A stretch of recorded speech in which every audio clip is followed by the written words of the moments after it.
سلامونه دوستانو دا چې متحده عربي اماراتو د کووید 19 یا کرونا وایرس په بندیزونو کې یا محدودیتونو کې نرموالی راوسته. لکه هم مثال ماسک دی چې په خلاص سیمه کې چرته چې خلاص سیمه وي هلته تاسو که ماسک اچوئ او که یې نه اچوئ تاسو پورې اړه لري. او د هغې سربیره کوم چې واکسینیډن مسافر د وطن څخه راځي هغوی لپاره پی سی آر ټیسټ ختم کړ او ځینې نورو څیزونو کې دوی خورا نرموالی راوسته. نو دغه په کاتو سره زموږ هیوادوالو سره زیري پوښتنې راولاړې شوي دي.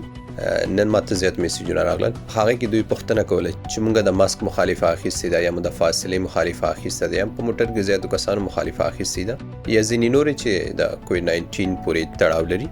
نو وایي چې خلک وایي دغه مخالفې د اول مارچ څخه یا د درېیم میاشتې اول تاریخ څخه معاف کیږي یا دغه معاف شوې یا د معاف کېدلو اعلان وشو. نو دا څنګه خبره ده؟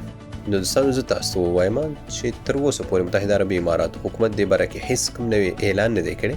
ما هو هیڅ چیرې مو نه اورېدل چې متحده عربي اماراتو د مذکورو مخالفې ختم کړي یا کوم چا چې په فاصلې باندې مخالفه اخیستې وه هغه یې ختم کړي، نوره چې د کووید 19 پورې مربوطې دي هغه مخالفې ختم کړي. نو داسې خو تر اوسه پورې ما هیڅ هم نه دی اورېدلي. صرف هماغه یو لار ده چې تاسو آنلاین شکایت کوئ، هغې په توګه به تاسو ته مخالفه معاف کیږي یا به ستاسو کیس واپس کیږي. صرف فی الحال خو همدغه یو طریقه ده د آنلاین شکایت.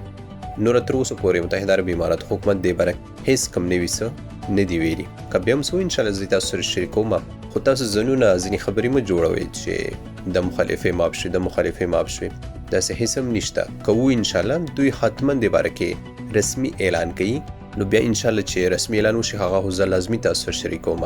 سمه ده؟ نور کم چا پس چې مخالفې دي همغه آنلاین شکایت وکړئ. زیاترو ته پکې مخالفې معاف شوي، زیاترو ته پکې کمې شوي دي او زیاتره بیا داسې دي چې هغې کیسونه واپس شوي دي، مطلب هغې ته مخالفې نه دي معاف شوي. خو خیر فی الحال صرف همدغه یوه لار ده. نور که چیرې کوم رسمي اعلان وشو نو هغې لپاره تاسو احمد ټایمز تعقیبوئ تر څو د دې له لارې تاسو سره شریک کړو. سمه ده؟ نو ستاسو دعاګانو او سپورټ څخه زه د زړه له کومې مننه کوم. ښاد او اباد اوسئ.